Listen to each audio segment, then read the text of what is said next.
بسم اللہ الرحمن الرحیم۔ السلام علیکم ناظرین، میں ہوں آپ کا میزبان ملک شاہ زیب طارق۔ آپ دیکھ رہے ہیں S P news H D channel. ناظرین، آج ایک اور گھر جو ہے وہ تباہ ہو چکا ہے۔ آج ایک بار پھر دو معصوم بچے جو ہیں وہ اپنی جان سے ہاتھ دھو بیٹھے ہیں۔ آج ایک بار پھر میاں بیوی نے اپنی زندگی کا خاتمہ کر لیا۔ ناظرین، اس تمام تر کہانی کی طرف جانے سے پہلے ہم اس خاندان کے خاندانی جو ذرائع ہیں وہ بتائیں گے۔ ہوا کچھ اس طرح کہ رات کو جو خاوند تھا وہ ٹی وی اس نے لگائی اور اس کا جو والیوم تھا وہ 100 پر تھا، مطلب کہ اس کا والیوم مکمل طور پر اوپن تھا اور بہت زیادہ تھا۔ اس کے کمرے میں اس کی بیوی اور جبکہ دو چھوٹے بچے جس میں ایک 4 سالہ آذان اور 6 سالہ منیحہ شامل تھے، وہ ایک کمرے میں سو رہے تھے جبکہ خاوند نے ٹی وی کا والیوم اوپن کر دیا۔ ناظرین، بیسیکلی اس شخص محمد ندیم اس کا نام تھا، اس کے 7 بچے تھے۔ 5 بچے جو تھے وہ دوسرے روم میں سو رہے تھے۔ اسی دوران جب اگلے روز صبح جب 5 بچے اٹھتے ہیں تو دیکھتے ہیں کہ ساری رات وہ ٹی وی جو ہے وہ چل رہا ہے، اس کا والیوم کا جو شور ہے وہ بہت تیز ہے۔ ناظرین، اس کے بعد وہ بچے اپنے اس روم کا دروازہ کھٹکھٹاتے ہیں، آوازیں دینے کی کوشش کرتے ہیں، کبھی اپنی امی کو اور کبھی اپنے ابو کو، لیکن اندر سے کوئی آواز نہیں آتی اور ٹی وی کی جو آواز ہے وہ مسلسل سنائی دے رہی ہوتی ہے۔ اسی دوران وہ جو 5 بچے ہیں اس میں سے ایک بچہ کھڑکی سے جھانک کر اندر دیکھنے کی کوشش کرتا ہے تو اندر کے مناظر کچھ اس طرح کے ہوتے ہیں کہ باپ کی جو ناش ہے وہ پنکھے کے ساتھ لٹک رہی ہوتی ہے، ماں جو ہے وہ بیڈ پر اس کی لاش پڑی ہوتی ہے، اور جبکہ چھوٹے چھوٹے 2 معصوم بچے جس میں ایک 4 سالہ اذان اور 6 سالہ منیحہ جو ہیں وہ بھی جو ہے بری حالت میں وہاں پر پڑی ہوتی ہیں اور ان کے جسم سے بھی روح پرواز کر چکی ہوتی ہے، یعنی کہ 4 کی 4 یہ والدہ، والد اور 2 بچے موت کی گھاٹ اتر چکے ہوتے ہیں۔ آخر اس کے اندر کہانی کیا تھی؟ آخر جب ان 5 بچوں نے اپنے والدین اور اپنے 2 سگے بہن بھائیوں کو جب مردہ حالت میں پایا ہوگا تو یقیناً ان کے اوپر بھی قیامت ٹوٹ پڑی ہوگی۔ آج ایک بار پھر مدینہ کی ریاست کی جو سرزمین تھی وہ کانپ اٹھی۔ آج ایک بار پھر مدینہ کی ریاست کے دعوے دار جو یہ دعویٰ کرتے تھے کہ ہم مدینہ کی ریاست بنائیں گے، وہ مدینہ کی ریاست جس میں حضرت عمر فاروق رضی اللہ تعالیٰ عنہ وہ یہ فرمایا کرتے تھے کہ اگر دریائے فرات کے کنارے کوئی کتا بھی بھوک سے مر جائے تو اس کا حساب عمر سے ہوگا۔ آج ہمارے حکمران جو ہیں وہی مدینہ کی ریاست بنانے کے دعوے تو کرتے ہیں لیکن حضرت عمر فاروق رضی اللہ تعالیٰ عنہ کی باتوں پر عمل پیرا نہیں ہوتے۔ آج ایک بار پھر مدینہ کی ریاست میں یہ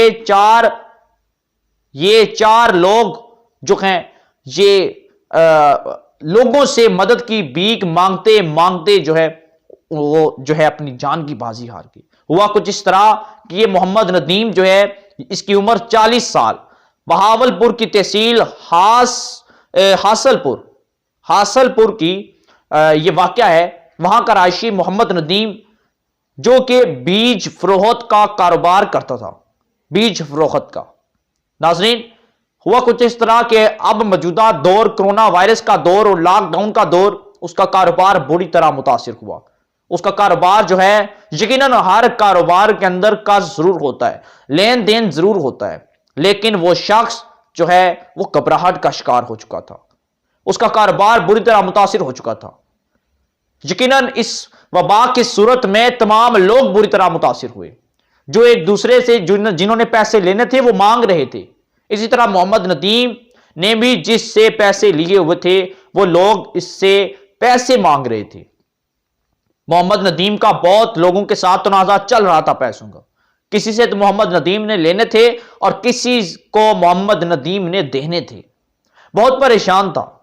جس رات یہ واقعہ ہوا اسی رات محمد ندیم نے بہت کوشش کی، اپنے اپنوں کو بھی کال کی، اپنے دوستوں کو کال کی، اپنے عزیز و اقارب اور ہر ایک جاننے والے اس کو کال کی جس سے محمد ندیم کو امید تھی کہ شاید یہ لوگ میری مدد کر دیں، شاید مجھے ایسا قدم نہ اٹھانا پڑے، شاید مجھے اپنی بیوی اور بچوں کو قتل نہ کرنا پڑے، تو شاید میری کوئی مدد کر دے تاکہ میں مزید جو وقت ہے سکون کے ساتھ گزار سکوں، لیکن اس رات محمد ندیم کو ناکامی کا سامنا ہوا۔ محمد ندیم کی کسی اپنے نے بھی مدد نہیں کی۔ 5 بچے جو دوسرے روم میں تھے وہ تمام تر حالات سے بخوبی واقف تھے۔ وہ محسوس کر رہے تھے کہ آج ان کا جو باپ ہے وہ بہت زیادہ پریشان ہے۔ ناظرین، اسی دوران محمد ندیم نے ٹی وی کا والیوم اوپن کیا کہ جب وہ اپنی بیوی کا گلا دبا رہا ہو تو اس کی چینکوں کی آواز دوسرے کمرے میں نہ جائے، اس کی چینکوں کی آواز سن کر اس کے بچے نہ گھبرا جائیں، اہل محلہ والے اکٹھے نہ ہو جائیں۔ اس نے ٹی وی کا والیوم اوپن کیا اور اپنی بیوی کو موت کی گھاٹ اتار دیا۔ اس نے اپنے بچوں کو، جس میں 4 سالہ اذان اور 6 سالہ منیغا، جنہوں نے ابھی کھلنا تھا، کچھ کرنا تھا، کچھ بننا تھا، ان کے بھی کچھ خواب تھے، کچھ سپنے تھے، اس کو بھی، ان دونوں کو باپ محمد ندیم نے حالات سے تنگ آ کر انہیں بھی قتل کر دیا۔ یقیناً وہ سب سے چھوٹے تھے، وہ کس کے آسرے پر رہتے، اس وجہ سے شاید محمد ندیم نے یہ قدم اٹھایا۔ معاشی حالات سے تنگ تھا، کوئی ذریعہ آمدن نہ تھا، اوپر سے کرونا کی وبا تھی اور لاک ڈاؤن تھی، بری طرح متاثر تھا اپنے بال بچوں کا، اپنے خاص طور پر اپنے بچوں کا وہ پیٹ پال نہیں سکتا تھا۔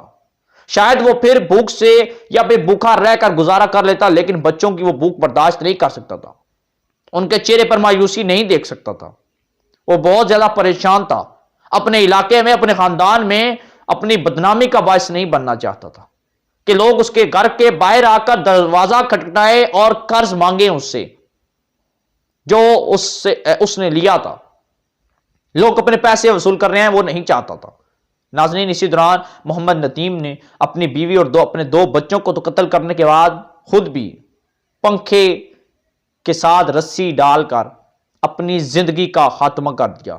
اگلے روز یہی منظر جب اس کے 5 معصوم بچے دیکھتے ہیں تو یقیناً ان کے اوپر قیامت ٹوٹ ہوتی ہے۔ یقیناً ناظرین، اس واقعے کے بعد ہر ایک آنکھ جو تھی اشک بار تھی، وہاں کی فضا سوگوار تھی، ان معصوم بچوں کی آنکھوں میں آنسو تھے، لیکن کوئی دلاسا دینے والا نہیں تھا، کوئی دستے شفقت رکھنے والے تو بہت تھے، لیکن ماں باپ جتنا پیار دینے والا کوئی نہ تھا۔ خدا را آخر کب تک ہم ایسے یہ منظر دیکھتے رہیں گے؟ کبھی معصوم بچیوں کو زیادتی کے بعد قتل کیا جاتا ہے، کبھی بچیوں کی لاشیں نالوں سے ملتی ہیں، کبھی غربت سے تنگ آ کر باپ اپنے بچوں کو قتل کرتا ہے، کبھی ماں اپنے بچوں کو کنویں میں پھینکتی ہے، تو کبھی باپ معاشی حالات سے تنگ آ کر اپنی بیوی اور اپنے 2 معصوم بچوں کو قتل کرتا ہے۔ کرائم کی شرح بہت تیز ہو چکی ہے، کنٹرول کرنے والا کوئی نہیں۔ امن و امان کے دعوے دار تو بہت ہیں، لیکن امن کرنے والا کوئی نہیں۔ مدینہ کی ریاست کا نعرہ لگا تو دیا، لیکن اس پر عمل پیرا نہیں۔ جگہ جگہ کھانوں کے ٹرک جو ہیں پوائنٹ لگا دیے گئے، لیکن کوئی سرپوش، کوئی عزتدار اور غریب شخص اس ٹرک پوائنٹ کی لائن میں کھڑے ہو کر کھانا نہیں لینا چاہتا۔ عمران خان صاحب، آج ایک اور گھر جو ہے وہ تباہ ہو چکا ہے۔ آج غربت نے ایک اور گھر تباہ کر دیا۔ آج ایک بار پھر جو ہے 2 معصوم بچے جو ہے وہ جان کی بازی ہار چکی ہیں غربت میں۔ یقیناً اللہ رب العزت کی بارگاہ میں جا کر وہ معصوم بچے بھی یاد کریں کہ کیا خدا، ہماری کیا غلطی تھی، ہماری کیا غلطی تھی، ہمارا تو غربت سے کوئی لینا دینا نہیں تھا، ہم نے تو تھوڑا سا کھانا کھا کر اپنا پیٹ بھر لینا تھا، ایسا کیوں کیا؟ لیکن ناظرین، خدا را ایسے غریب اور مستحق لوگوں کی مدد کیا کریں۔ رمضان المبارک میں کچھ لوگ راشن دینے کے ساتھ ساتھ تصاویریں بناتے ہیں، سوشل میڈیا پر اپلوڈ کرتے ہیں۔ 5 کلو تھیلا آٹے کا دے کر 10 لوگ فوٹو بنا رہے ہوتے ہیں۔ آج میں نے ایسی تصویر دیکھی، شرم آنی چاہیے ایسے لوگوں کو۔ کسی کی تذلیل نہ کریں، کسی کی عزت اور جذبات کو مجروح نہ کریں۔ خدا را جتنے بھی مستحق لوگ ہیں گورنمنٹ کو چاہیے کہ ان لوگوں کی مدد کریں۔ بہت سے لوگ متاثر ہوئے ہیں، بہت سے لوگ ایسا کرنے کی سوچ رہے ہیں، خدا نہ کرے بہت سے لوگ مجبور ہیں، بہت سے لوگوں کے حالات جو ہیں وہ اب ان کے کنٹرول میں نہیں رہے۔ ناظرین، یہ جو واقعہ تھا بہاولپور کے علاقہ حاصل پور میں تھا، جہاں پر یہ ایک دردناک اور ظلم کی انتہا والا واقعہ پیش آیا، جہاں پر ہر آنکھ اشکبار تھی جب یہ واقعہ سننے کے بعد بڑی تعداد میں اہل علاقہ بڑے بڑے دور سے علاقوں کے پاس سے لوگ وہاں پر پہنچے دیکھنے کے لیے یہ منظر۔ 5 معصوم بچے جو ہے وہ بڑے پریشان تھے، چھوٹا سا منہ ہو چکا تھا ان کا، بہت مایوس تھے، ان کے چہرے پر بہت زیادہ مایوسی تھی۔ ناظرین، یہ جتنا واقعہ تھا میں نے آپ کے ساتھ شیئر کیا، تمام تر اپڈیٹ سے آپ کو آگاہ کیا۔